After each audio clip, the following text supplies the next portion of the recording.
Mais je vais tout de suite donner la parole à Christophe Lécuyer, que je présente brièvement. Il est professeur à Paris-Sorbonne, ex-Paris 6.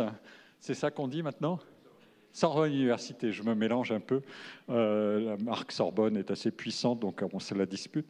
À Sorbonne Université, et il est historien des sciences. Et il avait fait un livre qui a été très remarqué sur la Silicon Valley, Making Silicon Valley, Innovation and the Growth of High Tech, entre 1930 et 1970. Donc, c'est un monde, évidemment, la Silicon Valley, qui nous fascine, mais il a une histoire. Et il faut aller regarder et confier aux historiens le soin de regarder ce que sont ces histoires qui nous apparaissent aujourd'hui glorieuses. Au tout début du colloque, à la table ronde, il a été question de la DARPA, c'est-à-dire des crédits militaires de l'armée américaine, qui ont financé beaucoup de recherches, y compris des recherches de pointe qui sont devenues extrêmement populaires, sans qu'on les identifie toujours à leur source. Et ces crédits ont notamment été importants, mais on en apprendra davantage peut-être par là aussi, mais je vais laisser à Christophe Lécuyer le soin de dérouler son exposé, ont été importants pour le décollage de la Silicon Valley. Je lui donne tout de suite la parole.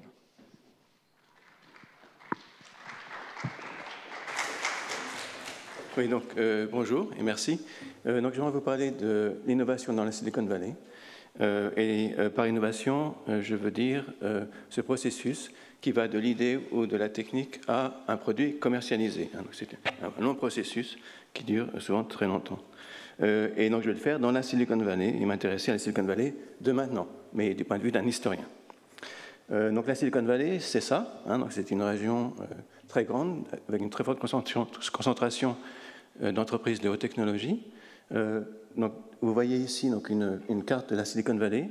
La Silicon Valley, en fait, c'est toutes les parties jaunes sur la carte. Donc, qui va en fait de San Francisco à San José sur la partie occidentale de la baie de San Francisco et qui va en fait de San José à Oakland sur la partie orientale de la baie de San Francisco. Donc, c'est très grand, 60 km de long, et c'est le plus grand centre de technologie dans le monde actuellement. Et donc j'aimerais commencer par mon exposé par des statistiques et par des rapports. Le premier rapport est un rapport de la Brookings Institution de Washington qui a étudié en 2016 les 123 plus grandes zones métropolitaines dans le monde. Okay, et les a comparées sur un certain nombre de métriques. Et le résultat, c'est qu'en fait, la Silicon Valley est de loin la région la plus novatrice au regard de plusieurs métriques, à savoir l'impact de la recherche, donc le nombre d'articles très cités, le nombre de brevets par habitant, mais aussi le nombre de licornes.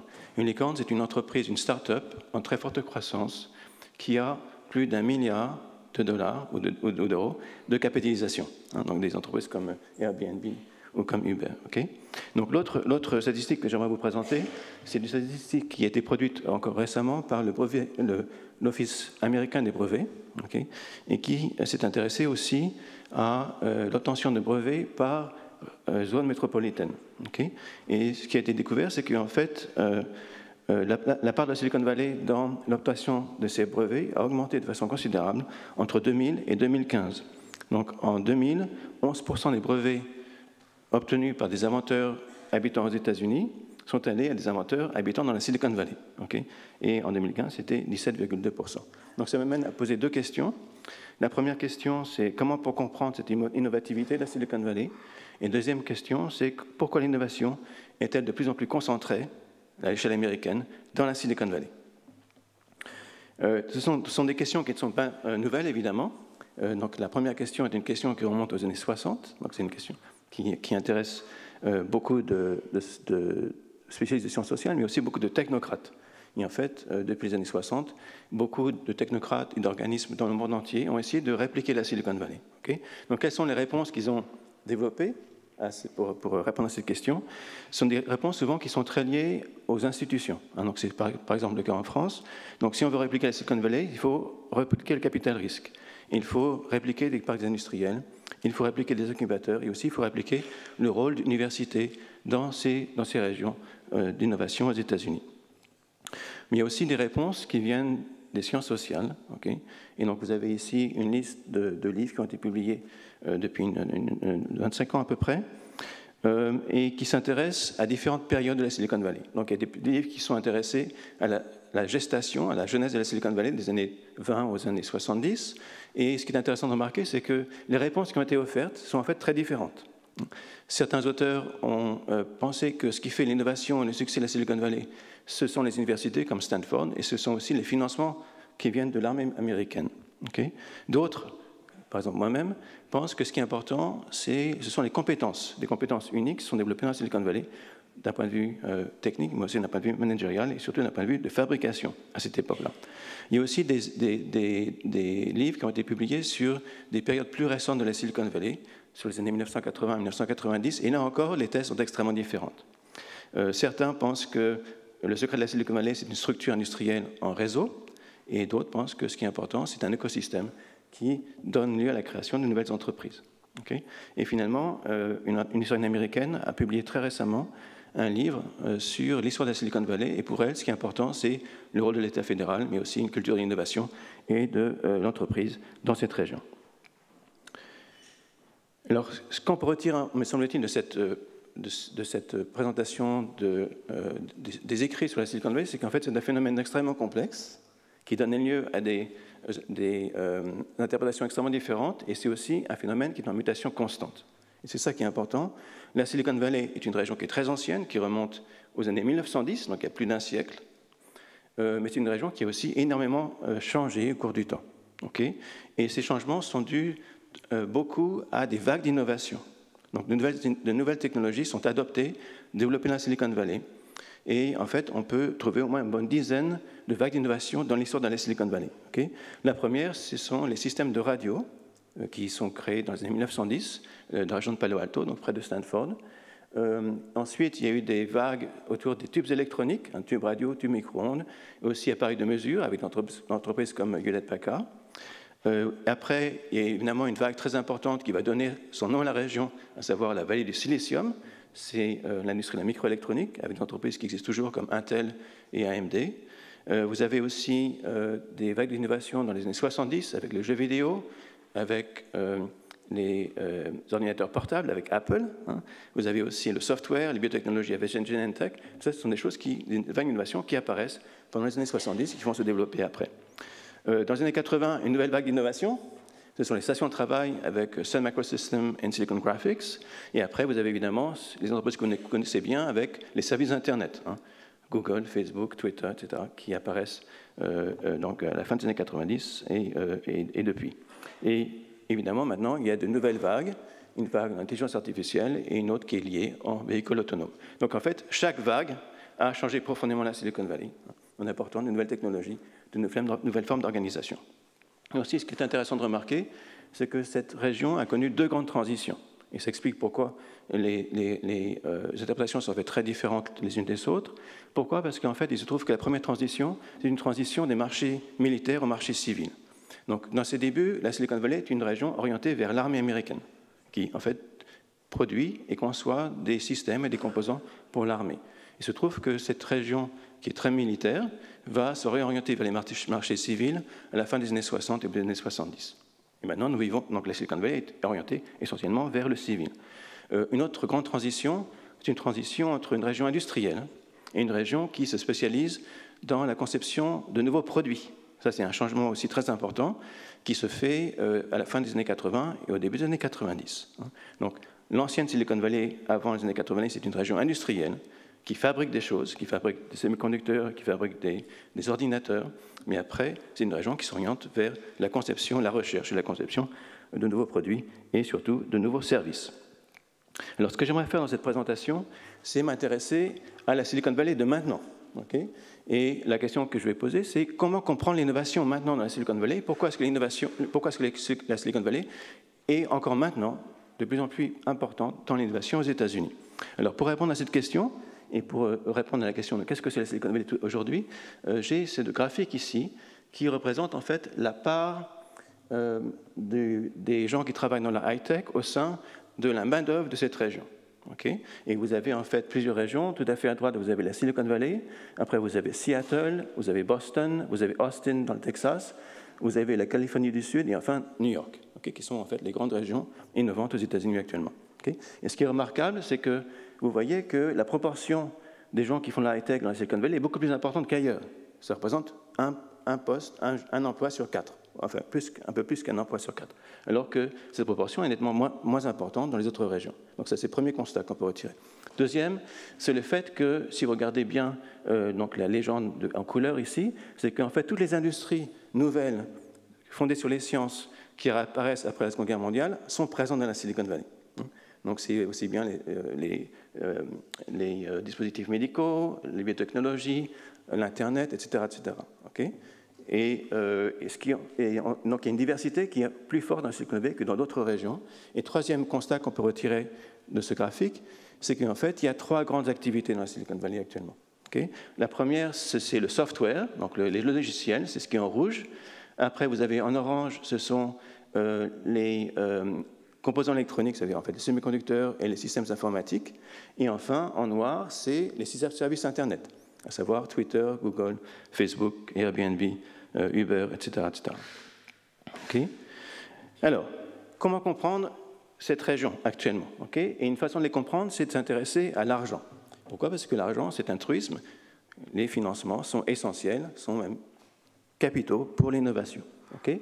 Et donc, j'ai essayé de... Donc, il se trouve qu'il n'y a pas vraiment de statistiques qui ont été produites sur les financements de la recherche et de l'innovation dans la Silicon Valley. Donc, j'ai essayé de trouver différentes sources pour le faire.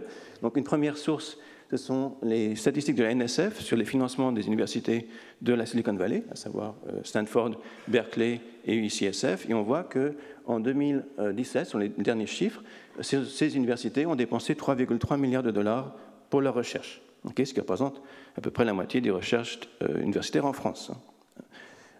Et ce qui est intéressant de remarquer, c'est qu'une partie, à peu près 60%, vient de l'État fédéral, mais aussi une partie est autofinancée par les universités à hauteur de 600 millions de dollars, ce qui est une somme très substantielle.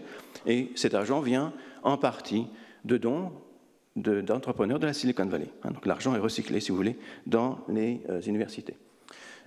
Deuxième angle pour essayer de comprendre ces investissements dans la Silicon Valley, c'est s'intéresser aux investissements dans la recherche industrielle, à savoir dans les laboratoires de recherche et de développement des entreprises dans la Silicon Valley. Okay? Et ce qu'on remarque, c'est que, il y a une nouvelle étude qui vient de sortir il y a quelques semaines de la NSF, c'est que la Silicon Valley reçoit 74 milliards de dollars, ou plutôt en 2015. Okay? Ce qui représente beaucoup plus que les dépenses totales de la France en recherche. La France, c'est 50 milliards d'euros de recherche. Là, on parle de 74 milliards de dollars de recherche financés par l'industrie dans la Silicon Valley. Okay? Et ça représente à peu près plus de 20% des investissements totaux de l'industrie aux États-Unis dans la recherche. Donc, ça vous donne une idée de l'échelle de la Silicon Valley et des capitaux qui sont investis dans la Silicon Valley chaque année. Alors, d'où vient cet argent? Ça vient beaucoup évidemment des entreprises qui sont installées dans Silicon Valley, qui ont des monopoles, comme Google, Facebook ou Apple, donc qui obtiennent des bénéfices absolument gigantesques, qui sont souvent réinvestis dans la recherche, dans le développement de nouvelles technologies, même parfois de nouvelles industries. Mais il y a aussi des investissements qui viennent de l'étranger. Donc par exemple, Toyota, récemment, a installé un laboratoire de recherche en intelligence artificielle dans la Silicon Valley. Le but, c'est d'accéder à ce savoir-faire, ces savoirs de la Silicon Valley pour arriver à produire des véhicules autonomes au Japon. Une autre source de financement qui chevauche la source précédente, c'est le capital risque. Donc, qu'est-ce que c'est le capital risque? C'est une activité qui tendent à acheter des actions dans des nouvelles startups, dans des nouvelles entreprises de haute technologie, okay, de façon à leur apporter des capitaux, et ces capitaux vont être utilisés pour développer les technologies, les stabiliser, mais aussi les commercialiser à grande échelle. Et ça, c'est très important dans la Silicon Valley. Alors, regardons les chiffres.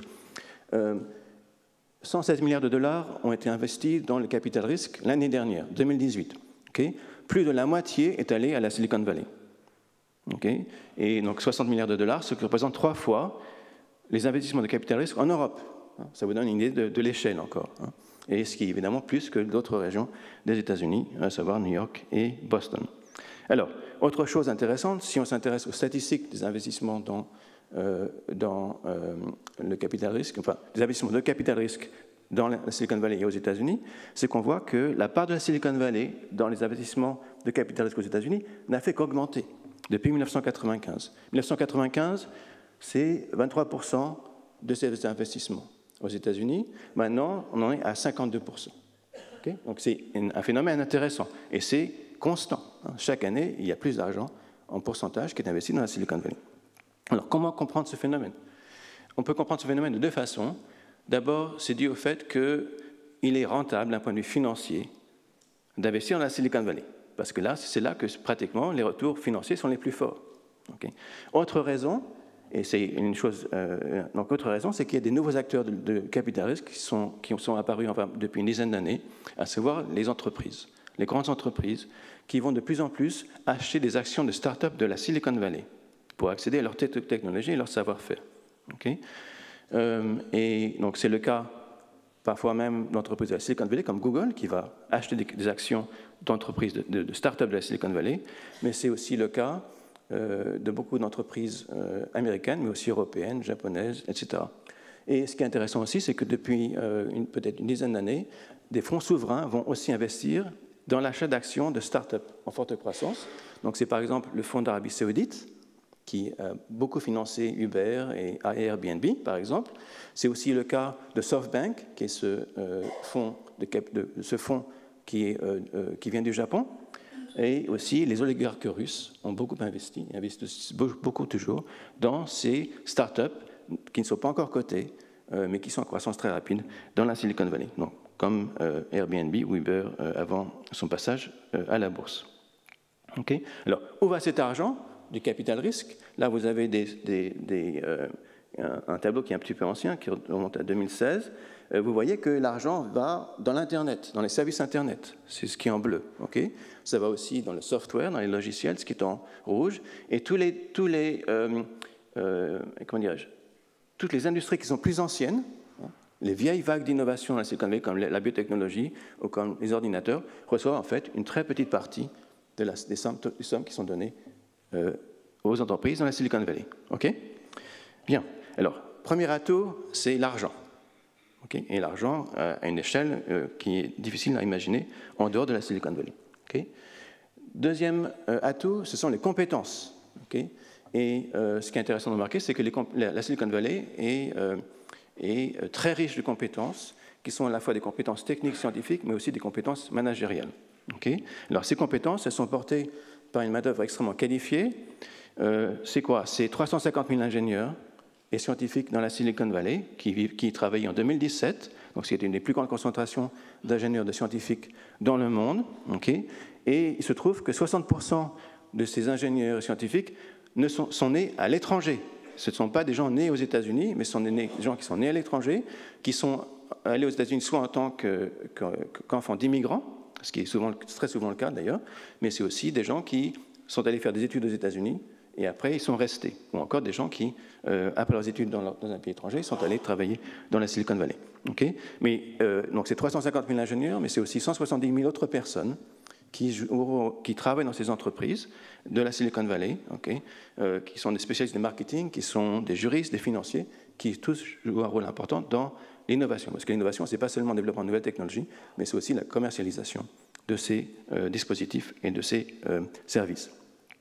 Alors, cette population de la Silicon Valley est une population qui est très riche en compétences. Okay? Et ce qui est très étonnant, ce qui est même remarquable, c'est que chaque vague d'innovation dont j'ai parlé tout à fait au début de cette présentation a en fait apporté des compétences à la Silicon Valley, et cela dès les années 1920, 1930, 1940, et il se trouve que ces compétences existent toujours actuellement.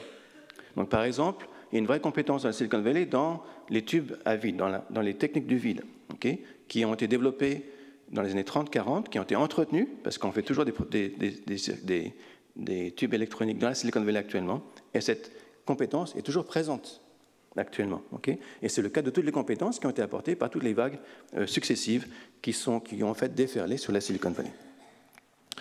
Et ce qui est intéressant de remarquer, c'est que ces compétences, qui sont extrêmement diverses, parce qu'elles viennent de mondes techniques et scientifiques extrêmement différents, sont toujours recyclées. Elles sont constamment recyclées par les nouvelles vagues d'innovation, par les nouvelles industries. Donc, un exemple, c'est Facebook et Google, okay, des entreprises qui font essentiellement des services Internet, mais ils vont employer des concepteurs de puces électroniques, des concepteurs d'architecture d'ordinateurs qui ont travaillé auparavant dans des entreprises de semi-conducteurs, des entreprises comme Apple. Okay? Et donc ce sont des gens qui sont repris par Google et Facebook pour concevoir leurs propres puces et leurs propres machines.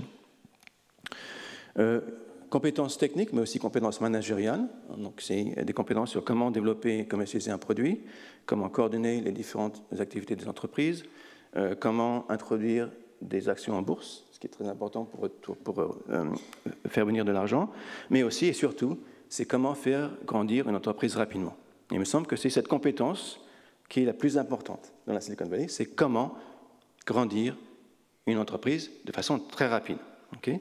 Et il se trouve que ces compétences sont liées, me semble-t-il, à des lignées d'entrepreneurs ou à des pépinières d'entrepreneurs. Okay? Donc ces lignées d'entrepreneurs, c'est quoi? En fait, ce sont des entrepreneurs qui sont très installés, qui ont réussi dans une industrie et qui vont en fait jouer un rôle de mentor, de conseiller auprès d'entrepreneurs beaucoup plus jeunes qui travaillent dans des industries différentes.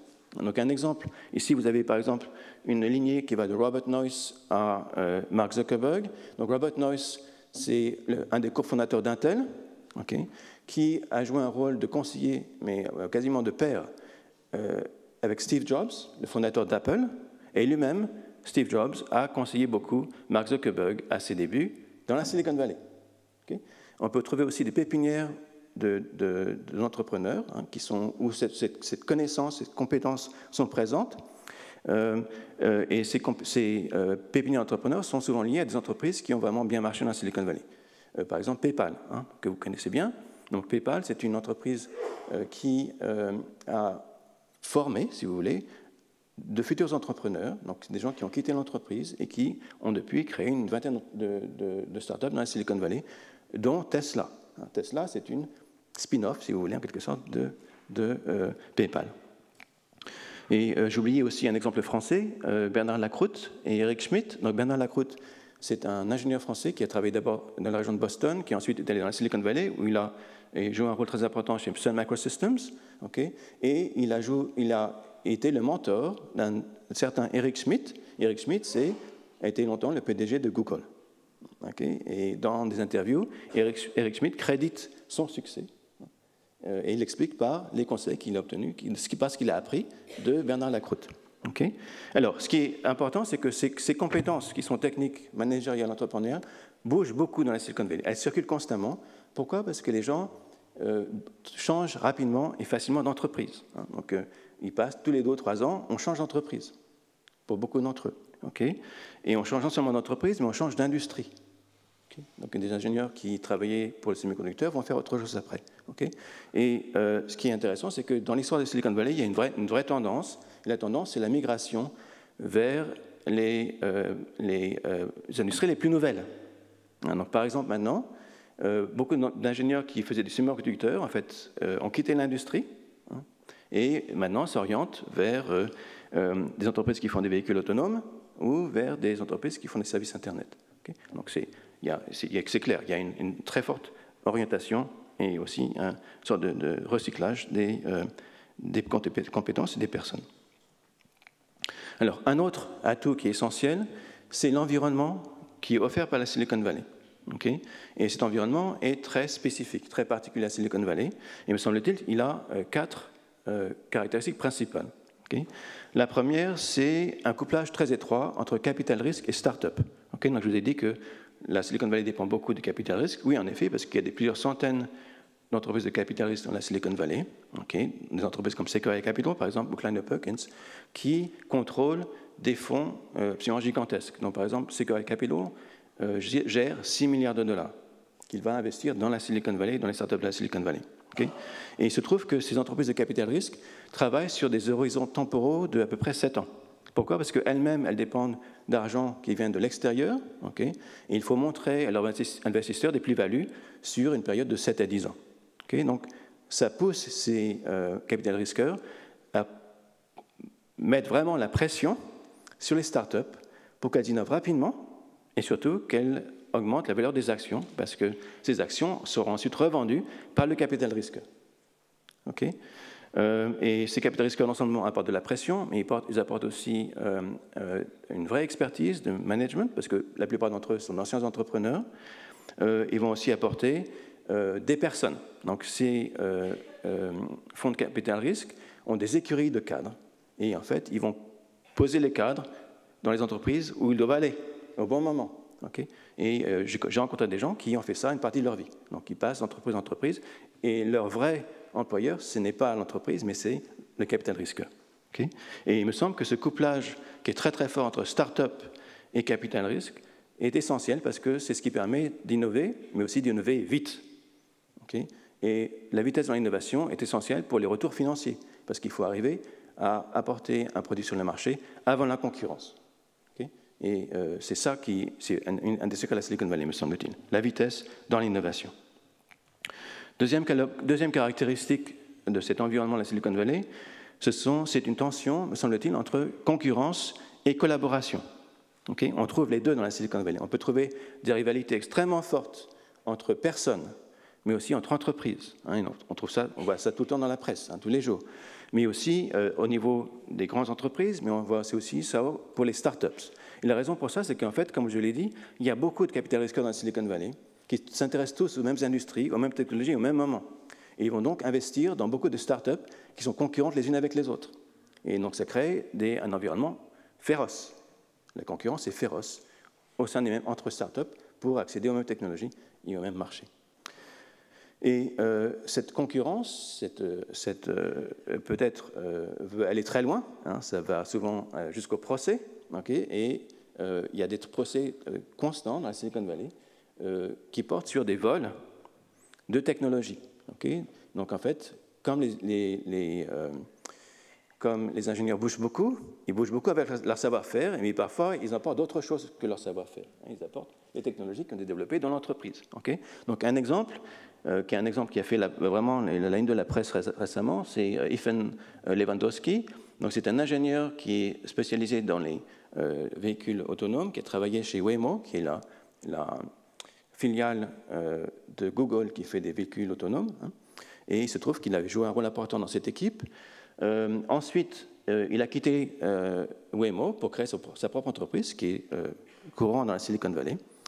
Mais il a aussi apporté beaucoup d'informations avec lui de Google.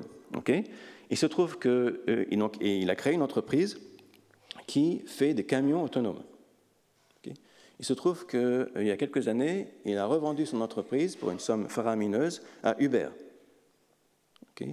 Et donc Uber, pratiquement, a hérité des technologies développées chez Google. Okay. Et Google, évidemment, a fait un procès à Uber qui s'est réglé à l'amiable. Et donc l'agrément, c'est qu'en fait, Uber a dû donner 1% de ses actions à Google pour arrêter le procès. Okay, 1%, ce qui est une somme gigantesque. Okay. Et il se trouve que M. Lewandowski est maintenant en prison. Donc il y a des dangers qui sont associés à ce type de pratique. Alors, il y a concurrence et collaboration, mais il y a aussi entraide. Donc il y a aussi concurrence, mais il y a aussi entraide et collaboration. Et en fait, ce qui se passe, c'est que comme les ingénieurs bougent beaucoup, en fait, ils se font des réseaux de connaissances extrêmement larges dans la Silicon Valley avec des amis qui travaillent dans des entreprises différentes. Il se trouve que tous ces gens-là ont à peu près les mêmes problèmes au même moment. Okay. Et que donc, en fait, ils doivent s'entraider. Et ils s'entraident beaucoup au niveau des ingénieurs. Okay. Et ça a des conséquences importantes parce que ça donne lieu à la création de corpus de connaissances qui sont régionaux. Okay. Et des connaissances qui sont connues que dans la Silicon Valley. Okay. Donc il y a des exemples historiques qui sont bien connus. Par exemple, dans les procédés de production des semi-conducteurs. Okay. Donc il y a un savoir-faire qui a été développé dans la Silicon Valley et seulement dans la Silicon Valley, qui s'est développé avec ces interactions d'ingénieurs travaillant dans des entreprises différentes. Et je pense qu'il y a des phénomènes similaires maintenant qui se passent dans le domaine des véhicules autonomes et aussi de l'intelligence artificielle. Donc il est très probable qu'il y ait des phénomènes très très proches dans ce cas-là. Alors, autre caractéristique, ce sont des relations management-employé qui sont très particulières, et qui sont marqués par ce que j'appellerais leur corporatisme entrepreneurial. Okay, donc, et j'utilise le mot corporatisme au sens américain du terme, savoir un mouvement qui cherche à gommer les différences sociales au sein des sociétés, au sein des entreprises, et renforcer l'appartenance à une entreprise. Donc il se trouve que ce corporatisme high-tech a une longue histoire, hein, mais qu'il est donc maintenant, donc ce qui est pratiqué actuellement, c'est ce que j'appelle le corporatisme entrepreneurial, qui cherche à faire des employés des quasi-entrepreneurs. Okay, donc le but, c'est d'aligner les intérêts des ingénieurs avec les détenteurs de capitaux, avec les intérêts des détenteurs de capitaux et aussi des dirigeants. C'est attirer, garder de très bons ingénieurs et surtout de les faire travailler très, très dur. Okay, donc ça veut dire quoi pratiquement? Ça veut dire leur donner des stock options, okay, beaucoup de stock options. C'est leur donner des actions des entreprises, ce que fait Google, Facebook. C'est aussi leur donner des salaires extrêmement élevés. Donc, par exemple, un ingénieur de 21 ans qui sort de l'université, qui travaille chez Facebook, Google, va gagner $200 000. C'est le salaire de base. Okay. Et aussi, les grandes entreprises du web sont allées encore plus loin que ça. Et elles offrent des repas gratuits à partir du déjeuner jusqu'au dîner sur le site de l'entreprise. Elles vont avoir des blanchisseries, des coiffeurs, des masseurs qui sont gratuits. Elles vont avoir des terrains de sport sur l'entreprise. Et le but, c'est de faire en sorte que les gens travaillent constamment, arrivent pour le petit déjeuner et repartent très tard le soir. Et dans le cas de Facebook, vous pouvez même avoir un logement sur le site de l'entreprise. Vous pouvez même y dormir. Okay? Donc le but, c'est de faire travailler les gens le plus possible. Et ces gens qui sont très talentueux, mais aussi qui sont très coûteux. Alors, ces pratiques, me semble-t-il, sont vraiment importantes parce que c'est ça qui donne une incitation aux ingénieurs pour travailler extrêmement dur. Okay? Tout est fait pour les aider à travailler dur. Okay? Et c'est aussi important parce que c'est une conséquence sociale sur la Silicon Valley, à savoir qu'un ingénieur peut constituer un vrai patrimoine. Okay? Il peut vraiment, avec des stock options, des dons d'action, s'il tombe sur la bonne entreprise, hein, peut vraiment constituer des fortunes parfois très considérables. Alors, autre caractéristique, et c'est la dernière caractéristique, me semble-t-il, de cet environnement, c'est des entreprises qui sont, des universités qui sont poreuses. Okay? Alors, qu'est-ce que je veux dire par université poreuse? Ce sont des universités qui sont capables d'absorber des innovations qui sont faites dans l'industrie. Okay? Et c'est le cas surtout dans les technologies numériques dans la Silicon Valley. Donc, Stanford et Berkeley ont appris, et ça depuis les années 30 pour Stanford, les années 60 pour Berkeley, et elles ont appris à absorber des innovations qui viennent de l'industrie. Okay? Et elles ont, avec ces transferts de technologies qui viennent de l'industrie, parce que c'est dans l'industrie que l'innovation est vraiment faite, ces universités vont développer des programmes de recherche et vont développer aussi des programmes d'enseignement. Et en fait, ils vont enseigner, ces universités, ils vont codifier ces savoirs industriels et les donner à leurs étudiants. Alors, sur la base de ces transferts de technologies qui viennent des entreprises de Silicon Valley, les groupes de recherche de Stanford et de Berkeley vont faire elles-mêmes leur propre innovation.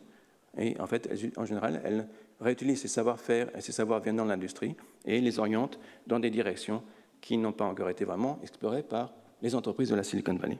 Okay? Donc ça, c'est le cas du numérique, ce qui est, comme vous l'avez vu, c'est la plus grande partie de la Silicon Valley, mais l'histoire est différente évidemment pour les sciences de la vie et les biotechnologies. Okay? Dans ce cas-là, l'innovation, elle vient de l'université, hein, elle vient du CSF, elle vient de Stanford, elle vient de Berkeley. Et pourquoi? Parce que les avancées scientifiques sont faites dans les universités et ensuite sont commercialisées par des start-up qui sont souvent fondées par des professeurs de ces campus. Alors, il me semble que ces trois atouts dont j'ai parlé, à savoir une concentration extrême de capitaux, aussi donc, ces caractéristiques de la Silicon Valley et le fait qu'il y ait des compétences d'une extrême richesse d'un point de vue technique et managérial, expliquent pourquoi la Silicon Valley, en fait, est très bonne à attraper les nouvelles innovations. Okay? Et c'est ça, ce qui est essentiel dans la Silicon Valley et dans son développement, c'est cette capacité à exploiter des opportunités techniques et commerciales. Et il se trouve que ces opportunités peuvent être soit générées dans la Silicon Valley, mais aussi elles sont parfois générées en dehors de la Silicon Valley. Okay? Mais pratiquement, beaucoup de ces technologies qui sont générées en dehors de la Silicon Valley vont finalement être réintégrées et commercialisées par les entreprises de la Silicon Valley. Okay? Donc il y a des exemples fameux dans l'histoire de la Silicon Valley, par exemple Netscape et Facebook. Hein. Netscape, c'est une entreprise qui se fonde sur un navigateur qui était développé à l'Université de l'Illinois. Il se trouve que Jim Clark, qui était un entrepreneur à Silicon Valley, est allé voir ce groupe de l'Université de l'Illinois et les a convaincus de venir avec lui et de créer une nouvelle entreprise dans la Silicon Valley qui s'appelle Netscape, qui est la première entreprise à commercialiser un navigateur pour le web. Donc c'est vraiment le début du web commercial. Un autre exemple, c'est Facebook. Donc Facebook, comme vous le savez, n'a pas été créé dans la Silicon Valley, a été créé dans la région de Boston, donc sur le campus de Harvard. Mais très rapidement, Mark Zuckerberg, donc dans les 6 mois qui ont succédé à la création de son entreprise, a décidé d'aller s'installer dans la Silicon Valley. Okay? Et c'est le cas, ce sont des choix qui sont faits par beaucoup d'autres entrepreneurs ou groupes techniques du monde entier. Donc il y a beaucoup de startups qui viennent de la Californie du Sud, qui viennent du Midwest, qui viennent de la côte Est, qui viennent de l'Europe et qui viennent d'Israël. Et ces startups viennent en général s'installer d'elles-mêmes dans la Silicon Valley. Pourquoi? Parce qu'elles vont y accéder au capital, elles vont y accéder au savoir-faire, elles vont accéder à la main-d'œuvre, aux informations et au marché. Okay? Et on remarque aussi que les capital risqueurs de la Silicon Valley, qui investissent dans des startups en dehors de la Silicon Valley, vont leur demander de déménager dans la Silicon Valley. Okay? Et cela, c'est pour faire en sorte que ces startups aient accès aux mêmes ressources, aux ressources de la Silicon Valley, mais c'est aussi une façon pour ces capital risqueurs de piloter ces entreprises, évidemment. Et le but, c'est de faire en sorte qu'elles soient à 1 heure en voiture de Sandy Road, qui est l'endroit où sont concentrés les capital risqueurs de la Silicon Valley. D'accord? De façon à pouvoir y aller rapidement et facilement et voir ce qui s'y passe. Mais il me semble que la plus grande opportunité de la Silicon Valley, c'est un vecteur d'innovation qui a été créé par la Silicon Valley elle-même. Okay? Et c'est la loi de Moore, okay? Que vous connaissez bien. Donc la loi de Moore, c'est quoi? C'est le doublement du nombre de transistors par circuit intégré tous les ans ou tous les 2 ans. Donc c'est un phénomène qui a été observé par Gordon Moore, qui était à ce moment-là le directeur du laboratoire de recherche de Fairchild Semiconductor et qui ensuite est devenu le fondateur d'Intel. Et il se trouve que Gordon Moore a non seulement observé ce phénomène, mais aussi il l'a voulu. Okay? C'est aussi un choix technique. Et depuis 1968, Intel a chevauché la loi de Moore. Et en fait, a poussé la loi de Moore, il le pousse toujours actuellement. Okay? Et vous avez les résultats ici. Donc, en haut, vous avez le premier graphique produit par Gordon Moore en 65. Et là, vous voyez la progression du nombre de circuits intégrés de transistors par circuit intégré. Et dans le graphique du bas, vous voyez ce qui s'est passé depuis. Et donc, les circuits intégrés qui avaient 4 transistors en 1960 en ont maintenant jusqu'à 1500 milliards. D'accord? Donc une progression exponentielle, c'est moins qu'on puisse dire, et cela sur 50 ans. Okay? Et ça veut dire quoi? Ça veut dire qu'en fait, les coûts des transistors se sont effondrés. Donc maintenant, le transistor ne coûte rien. Okay? Et cet effondrement progressif des coûts des transistors et sous des coûts des calculs a en fait eu des répercussions profondes sur la Silicon Valley. Donc en fait, la loi de Moore, c'est l'innovation incrémentale par excellence, donc c'est augmenter le nombre de transistors chaque année, mais ça a des effets très importants sur les secteurs qui sont en aval des semi-conducteurs, à savoir tous les secteurs qui utilisent ces composants pour faire des produits. D'accord? Et dans ce cas-là, la loi de Moore a donné lieu à des innovations de rupture, à la création de nouvelles industries et de nouveaux produits. Et il se trouve que, comme par hasard, tous ces produits ont été développés, commercialisés dans la Silicon Valley. Okay? Alors, c'est quoi? C'est les jeux vidéo. Donc, en fait, je vais reprendre la liste que je vous ai présentée tout à fait au début. La micro-informatique, les stations de travail, les services Internet, les réseaux sociaux et maintenant les véhicules autonomes. Même chose. Tout dépend du fait que le coût des calculs se sont effondrés. Okay? Et qu'avec ça, on peut créer de nouveaux produits et créer de nouvelles industries. Alors, il se trouve que les acteurs de la Silicon Valley, en fait, ont été très, très bien positionnés justement pour développer et pour commercialiser ces innovations de rupture. Et c'est dû au fait que les capital risqueurs de la Silicon Valley viennent en fait de l'industrie des semi-conducteurs. Okay? Donc, Kleiner Perkins et Sequoia Capital, qui sont les 2 fonds de capital risque les plus importants aux États-Unis et dans la Silicon Valley, sont 2 fonds qui ont été créés par d'anciens entrepreneurs ou d'anciens cadres de l'industrie des semi-conducteurs. Okay? Donc, ce sont des gens qui avaient une connaissance intime une compréhension intime de la loi de Moore. Okay, et c'est des gens qui étaient capables d'anticiper les innovations avant qu'elles arrivent. Parce que c'est des gens souvent qui faisaient du marketing chez Intel, chez National Semiconductor. Okay, et en fait, en tant que dans leur profession, il fallait justement anticiper ce qui allait se faire avec ces circuits intégrés. Okay, et comme je l'ai dit tout à l'heure, il se trouve que la Silicon Valley en fait, est un très bon endroit pour créer une nouvelle entreprise et pour développer une nouvelle technologie, parce que vous avez tout ce qu'il faut dans la région pour le faire. Okay. Alors, en conclusion, j'aimerais revenir sur les deux questions que j'avais présentées en début de cette présentation. Okay. Alors, pourquoi cette région est-elle si novatrice actuellement? Okay. Donc, c'est dû, me semble-t-il, au fait qu'il y a une longue tradition d'innovation dans la région, qui remonte à plus d'un siècle maintenant, mais c'est dû aussi au fait que l'argent est vraiment concentré dans la Silicon Valley. C'est dû au fait que cette région a des compétences absolument uniques en management et en technique, et souvent les gens savent faire les deux à la fois, hein, donc raisonner en tant que technicien, mais aussi en raisonnant en tant que gestionnaire. Et c'est dû à un environnement qui est vraiment très propice à l'innovation. Et c'est ça qui a permis la capacité, c'est ça qui a donné à la région sa capacité à exploiter toutes les ruptures dans beaucoup de technologies qui sont fondées sur les sciences. Deuxième question que j'avais, c'était pourquoi l'innovation est-elle de plus en plus concentrée dans la Silicon Valley? Okay. Vous l'avez vu, on voit ça dans les statistiques de brevets, par exemple. Donc, pourquoi ce phénomène? Donc, c'est dû évidemment au fait que les investissements sont en forte croissance. Et je vous ai montré ça tout à fait au début de la présentation. Il y a de plus en plus de capital risque qui va dans la Silicon Valley. Et au plus, s'y ajoutent depuis une dizaine d'années les rentes des monopoles de la Silicon Valley. Donc, par exemple, Facebook et Google qui réinvestissent énormément d'argent dans la création de nouvelles activités, de nouveaux produits, de nouvelles industries. Donc, c'est par exemple Google qui a lancé les véhicules autonomes. Okay, et ça a été ensuite repris par beaucoup d'autres personnes et maintenant par l'industrie de l'automobile, évidemment. Okay. Alors, ce n'est pas le cas de toutes ces entreprises. Donc, par exemple, des entreprises comme Apple ou des entreprises comme Intel, qui sont des entreprises qui sont en fait maintenant financiarisées. Ça veut dire qu'en fait, ces rentes des monopoles, elles vont la réinvestir dans l'achat de leurs propres actions. Okay, et à des hauteurs de dizaines de milliards de dollars chaque année.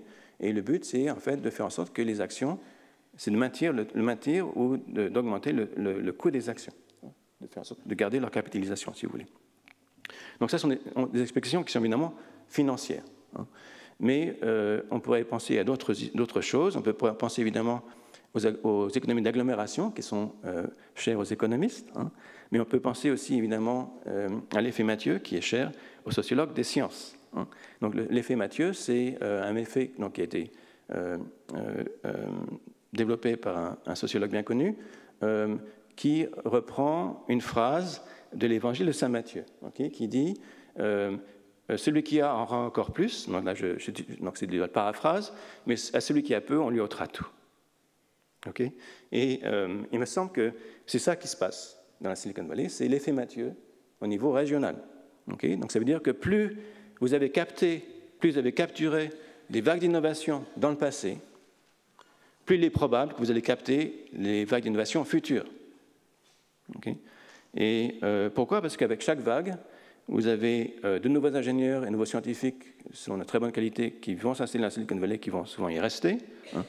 Vous allez développer de nouvelles compétences techniques, de nouvelles compétences managériales, et vous allez aussi produire des plus-values, vous allez produire des capitaux. Hein. Et tout cela va être recyclé, réutilisé par les nouveaux entrepreneurs, les nouvelles industries de la Silicon Valley.